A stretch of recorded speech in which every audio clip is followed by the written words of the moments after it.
पर कि यूक्रेन अब इस जंग के लिए सीरिया से आतंकियों को बुला रहा है। सीरिया के आतंकियों को यूक्रेन अपने आप बुलाकर अब रूस के सामने खड़ा कर रहा है। यह एक बड़ा आरोप रूस का है सीधे सीधे यूक्रेन पर कि अब वो आतंकियों का सहारा ले रहा है, आतंकी सीरिया के, और वो अब पहुंच रहे हैं यूक्रेन में जो रूस की सेना पर आतंकी हमले के लिए इस्तेमाल होंगे। ये एक बड़ा आरोप रूस का है यूक्रेन पर कि अब यूक्रेन आतंकियों का सहारा ले रहा है। सीरिया के आतंकियों को यूक्रेन में बुलाया जा रहा है रूस के साथ इस जंग में हिस्सा लेने के लिए। ये एक बड़ा और गंभीर आरोप रूस की ओर से यूक्रेन पर लगाया गया है। ऐसे में जबकि रूस एक के बाद एक कई इलाकों पर कब्जा करने के लिए लगातार आगे बढ़ता चला जा रहा है, यूक्रेन में अब सरकार आम लोगों को हथियार दे रही है, वहीं अब साफ तौर पर आरोप रूस का कि सीरिया के आतंकियों को बुलाया जा रहा है, क्योंकि तबाही का मंजर हर तरफ दिखाई दे रहा है। यूक्रेन में जिधर नजर डाल उठाओ बस खौफ का मंजर दिखाई देता है। यूक्रेन में तो आज की तस्वीर कुछ यही है। जंग की जमीन बन चुके यूक्रेन की आंख में हर रोज दर्द का एक नया दरिया बहता दिखाई देता है, और इसकी वजह से रूस के खौफनाक हथियार घातक वार भी हैं, और इसी वजह से रूसी मिसाइलें, लड़ाकू विमान और टैंकों के जरिए मौत बरसाता जा रहा है रूस। बारूद चारों तरफ, तबाही की राख अभी भी ठंडी नहीं दिखाई देती, और रूस के हथियार आज भी यूक्रेन पर मौत बनकर बरस रहे हैं।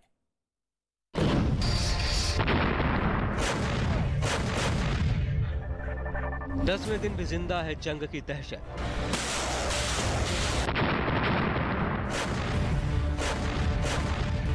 घातक मिसाइलों के वार से दहल रही है जमीन। लड़ाकू विमानों की आवाज से कांप रहा है आसमान। रूस के विनाशकारी हथियार।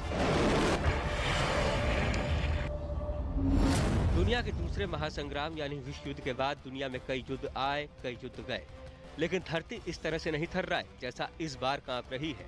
इराक, सीरिया, अफगानिस्तान जैसे कई देश जंग की आग में झुलसे, लेकिन दुनिया पहली बार तीसरे विश्व युद्ध की आहट से कांप रही है। यूक्रेन को किसी भी कीमत पर परास्त करने पर आमादा पुतिन युद्ध में अपने घातक हथियारों का इस्तेमाल कर रहे हैं। रूसी लड़ाकू विमान, टैंक, मिसाइल यूक्रेन में जबरदस्त तबाही फैला रहे हैं। सुपर पावर रूस से हथियारों के दम पर सीधी जंग करना यूक्रेन के बस में नहीं, क्योंकि रूस वो देश है जिसके पास दुनिया के सबसे खतरनाक, सबसे मारक और सबसे सटीक हमला करने वाले हथियार मौजूद हैं। चलिए देखते हैं रूस अपने किन हथियारों से यूक्रेन में तबाही मचा रहा है। आसमान से मौत बरसी और इमारत तबाह हो गई। पीछे बाकी बचा तो धू धू कर करता खंडर और चीखते चिल्लाते लोग। रूस अपनी मिसाइलों से यूक्रेन पर सटीक वार कर रहा है।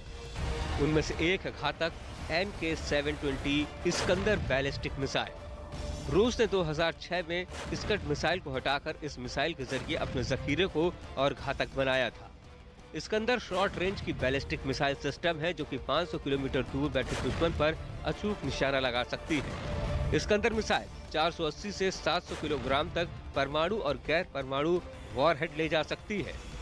5.6 मैक की रफ्तार से हमला करने वाली ये हाइपरसोनिक मिसाइल यूक्रेन में अपने टारगेट के परखच्चे उड़ा रही है। यूक्रेन का दावा है कि उसके ज़ाइटोमोर हवाई अड्डे को रूस ने इस्कंदर मिसाइल से ही नेस्तनाबूद किया था। निशाना सटीक, मारक क्षमता घातक। यह है रूस की Tor M2 anti aircraft missile system. जानकारी के मुताबिक रूस इस मिसाइल सिस्टम का इस्तेमाल यूक्रेन में तबाही मचाने के लिए कर रहा है। Tor M2 anti aircraft missile कम दूरी की जमीन से हवा में वार करने वाली मिसाइल प्रणाली है। टॉर M2 NM330 मिसाइल से लैस है, जो कि दुश्मन के लड़ाकू विमानों, हेलीकॉप्टर्स, मिलिट्री ड्रोन और क्रूज मिसाइलों को नुकसान पहुंचाने से पहले धराशायी कर सकता है। इसके रडार करीब 27 किलोमीटर दूरी से ही आते दुश्मन की सटीक लोकेशन का अंदाजा दे देते हैं, और फिर ये महज 8 से 12 सेकंड में निशाना लगाकर दुश्मन के विमान का खात्मा कर सकता है। Tor M2 anti aircraft missile system की खासियत ये भी है कि ये टेलर व्हीकल में लैस है, जिसमें एक वक्त में 8 मिसाइलें लोड की जा सकती हैं। टेलर तेजी से दुश्मन के इलाकों में दाखिल हो सकता है। गाइडेड मिसाइल से निशाना बनाए जाने पर इसके रडार इसकी जानकारी क्रू को दे देते हैं, और ये अपनी जगह बदल कर खुद को बचा भी सकता है। रूस की 3M14 कैलिबर क्रूज मिसाइल ने यूक्रेन में तबाही मचाई हुई है। यूक्रेन का दावा है कि रूस करीब 30 3M14 क्रूज मिसाइलों से यूक्रेन के रिहायशी इलाकों को निशाना बना चुका है। 965 किलोमीटर प्रति घंटे की रफ्तार से उड़ने वाली ये मिसाइल 450 किलोग्राम तक के गैर परमाणु या परमाणु वॉरहेड को ले जाने में सक्षम है। रूस की घातक क्रूज मिसाइल की खासियत ये है कि इसे युद्धपोत, पनडुब्बी, लड़ाकू विमान या फिर जमीन पर मिसाइल लॉन्चर से भी दागा जा सकता है। इस सब सोनिक मिसाइल के जरिए रूस जमीन और पानी के अंदर पनडुब्बी का भी खात्मा करने की ताकत रखता है।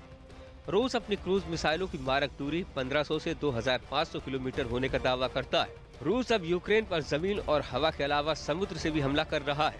रूस ने ब्लैक सी में एडमिरल ग्रिगोरोविच क्लास फ्रिगेट तैनात की है। यूक्रेन का दावा है कि उसी फ्रिगेट से रूस यूक्रेन की जमीन पर 3M14 क्रूज मिसाइलों से तबाही मचा रहा है। रूसी T-80 टैंक यानी खौफ और तबाही का दूसरा नाम। रूस के इस मुख्य युद्ध टैंक ने यूक्रेन की जमीन को रौंद कर रख दिया है। T-80 tank 9M119 reflex anti tank guided missile से लैस है, जो कि 4 किलोमीटर दूर मौजूद दुश्मन के टैंक के मजबूत आर्मर को भी आसानी से भेद सकता है। T-80 टैंक 5 किलोमीटर तक की ऊंचाई पर उड़ने वाले हेलीकॉप्टर को भी जमीन पर धराशाही कर सकता है। इस टैंक की 125 mm की तोप महज 1 मिनट में 8 गोले तक दाग सकती है। इसके अलावा 7.62 mm की PKT मशीन गन और 12.7 mm की एयर डिफेंस मशीन गन इसे और घातक बनाती हैं। रूस अपने BMPT टैंक से यूक्रेन के फौजी ठिकानों और हेलीकॉप्टर्स को निशाना बना रहा है। BMPT टैंक जंग के दौरान फौजी ठिकानों पर गोले बरसाने, हेलीकॉप्टर्स, ड्रोन और कम रफ्तार से उड़ने वाले विमानों को पल भर में तबाह करने का काम करता है। ये टैंक 130 mm के इटाका 30 मिसाइल लॉन्चर और 2 30 mm की 2A42 ऑटो फायरिंग तोप से लैस है। इसके अलावा इसके 30 mm के 2 AG-17D ग्रेनेड लॉन्चर और 7.62 mm के PKT मशीन गन ने यूक्रेन में तबाही मचा रखी है। वैसे BMPT मुख्य युद्ध टैंक नहीं है, लेकिन ये जंग के दौरान मुख्य युद्धक टैंकों के बचाव और दुश्मनों पर हमला करने में काम करता है।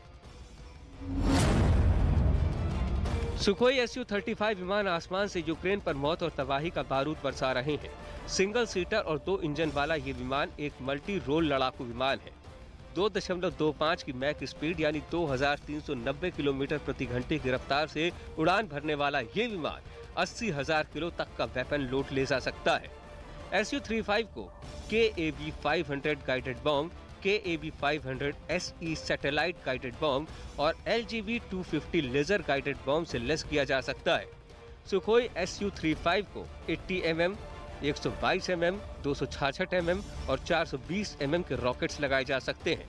दुश्मन के बचाव के लिए इसे अत्याधुनिक radar warning system, radar jamming system, laser warning और फ्लेयर डिस्पेंसर से भी लैस किया गया है। Tu-95 जंगी जहाज यूक्रेन के आसमान को अपनी गरज से दहला रहे हैं। 4 इंजन वाला ये बॉम्बर हवा से जमीन पर मार करने वाली सी ईगल मिसाइल से लैस है।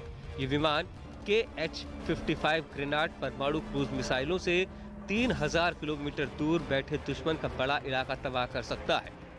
Tu-95 बॉम्बर समुद्र में तैरते बेड़े को ये 14 KHSD एंटी शिप मिसाइल से डुबो सकता है। इसमें 2 बैरल वाली GSH-23L गन लगी है, जो 1 मिनट में 3500 गोलियां दाग सकती है। 650 किलोमीटर की रफ्तार वाला ये विमान एक बार में 6400 किलोमीटर की दूरी तय कर सकता है। KA-52 रूसी सेना के सबसे ताकतवर हथियारों में से एक है। 2 पायलट वाला ये एक जंगी हेलीकॉप्टर यूक्रेन की सेना के लिए सिरदर्द बन गया है। टैंक डिस्ट्रॉयर के नाम से मशहूर ये helicopter laser guider ATAKA anti tank missile से लैस है, जो कि 8 से 10 किलोमीटर दूर बैठे हैवी आर्म्ड टैंक के मजबूत दीवारों को भी भेद सकता है। KA-52 कम रफ्तार से उड़ान भरने वाले विमानों को IGLAV गाइडेड मिसाइलों से धूल चटाने की ताकत रखता है। ये जंगी हेलीकॉप्टर 30 mm के 2A42 ऑटोमेटिक मशीन गन से भी लैस है। रूस ने अपने इस महाकवच को यूक्रेन की मिसाइल अटैक से बचाव के लिए तैनात कर दिया है। इस मिसाइल सिस्टम में जमीन से हवा में वार करने वाली 4 तरह की सुपरसोनिक और हाइपरसोनिक मिसाइलें लगी होती हैं। ये मिसाइल सिस्टम 400 किलोमीटर दूर और 40,000 फीट की ऊंचाई पर उड़ रहे लड़ाकू विमान, ड्रोन, मिसाइलों को मारने में सक्षम है। इसका अत्याधुनिक रडार 600 किलोमीटर तक की रेंज में करीब 300 टारगेट ट्रैक कर सकता है।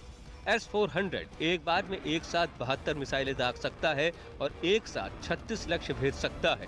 ये ट्रक के जरिए आसानी से पोजीशन बदल सकता है, जिसकी वजह से दुश्मन इसे आसानी से निशाना भी नहीं बना पाते हैं। लेकिन इस बीच आ रही है एक बेहद अहम और बड़ी खबर आरोप यूक्रेन पर, क्योंकि यूक्रेन ने अपने ही एक एजेंट अधिकारी की हत्या कर दी। रूसी मीडिया का यह एक बड़ा दावा है कि यूक्रेनी दल के एक सदस्य की हत्या कर दी गई है। दरअसल ये वो सदस्य जो शांति वार्ता के लिए, बातचीत के लिए यूक्रेन की तरफ से गए थे और रूस के अधिकारियों से बातचीत हुई थी। यानी कि यूक्रेन और रूस के बीच बातचीत के लिए जो सदस्य गए थे, जो दल गया था, उसी दल के एक सदस्य की हत्या यूक्रेन ने ही करवा दी। यानी यूक्रेनी एजेंट की हत्या यूक्रेन ने करवा दी है। आरोप देशद्रोह का लगा कि उन्होंने देश से गद्दारी की है। बेलारूस गई थी जब ये टीम बातचीत के लिए, इस युद्ध पर शांति विराम लगाने के लिए बातचीत के लिए जब ये टीम यूक्रेन की गई थी, तो उसी टीम के एक सदस्य की हत्या यूक्रेन ने खुद करा दी है। ये बड़ा दावा रूसी मीडिया का।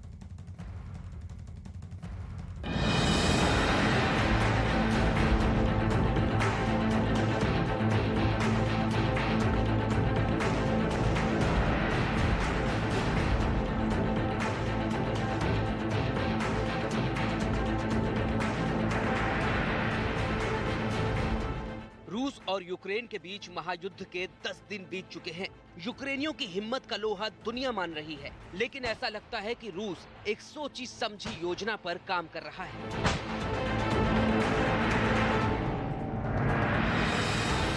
जिसके तहत उसने यूक्रेन के अलग अलग शहरों पर कब्जा करने के बाद अब कीव के किले को कमजोर करने की तैयारी शुरू कर दी है। लेकिन कुछ सवाल ऐसे हैं जिनका जवाब हर कोई जानना चाहता है। इसमें सबसे बड़ा सवाल ये है कि अगर रूस ने यूक्रेन को पूरी तरह घेर लिया है, तो फिर यूक्रेन को यूरोप के देशों से सहायता कैसे और कहां से मिल रही है? तो इसका जवाब ये है कि यूक्रेन का पश्चिमी बॉर्डर अब भी खुला है। यूक्रेन का ये पश्चिमी बॉर्डर पोलैंड और नेटो के कई देशों से मिलता है। रूस ने उत्तर, पूर्व और दक्षिण से यूक्रेन पर हमला किया है, लेकिन कई नेटो देशों से लगी सीमा अभी रूस के कब्जे में नहीं है। यूक्रेन के पश्चिमी बॉर्डर पर पोलैंड, हंगरी, स्लोवाकिया, रोमानिया और माल्डोवा जैसे देश हैं। दूसरा महत्वपूर्ण सवाल ये है कि अगर कीव को घेरने वाला रूस की सेना का 64 किलोमीटर लंबा काफिला बिल्कुल एक्सपोज्ड है, तो उस पर यूक्रेन हमला क्यों नहीं करता? तो इसका जवाब ये है कि यूक्रेन के पास फिलहाल हथियारों की बहुत कमी है। दूसरा ये कि यूक्रेन की वायुसेना बहुत छोटी है और उसे डर है कि रशिया का डिफेंस सिस्टम उसके विमानों को मार गिरा सकता है। इसके अलावा यूक्रेन कीव को बचाने के लिए अपने संसाधनों को भी बचाकर रखना चाहता है। तीसरा सवाल ये है कि ज़ेलेंस्की की अपील के बावजूद भी पश्चिम के देश युद्ध में शामिल क्यों नहीं हो रहे? दरअसल नेटो देशों पर हमले की स्थिति में ही पश्चिम के देश इस युद्ध में शामिल हो सकते हैं, लेकिन यूक्रेन अभी नेटो में शामिल नहीं है। इसके अलावा नेटो ने ज़ेलेंस्की की वो अपील भी ठुकरा दी है जिसके तहत उन्होंने नेटो से कहा था कि वो नो फ्लाइंग जोन को घोषित करे। नेटो ने ऐसा करने से मना इसलिए किया क्योंकि अगर नो फ्लाई जोन बना तो इसमें दूसरे देशों को भी युद्ध में शामिल होना पड़ेगा।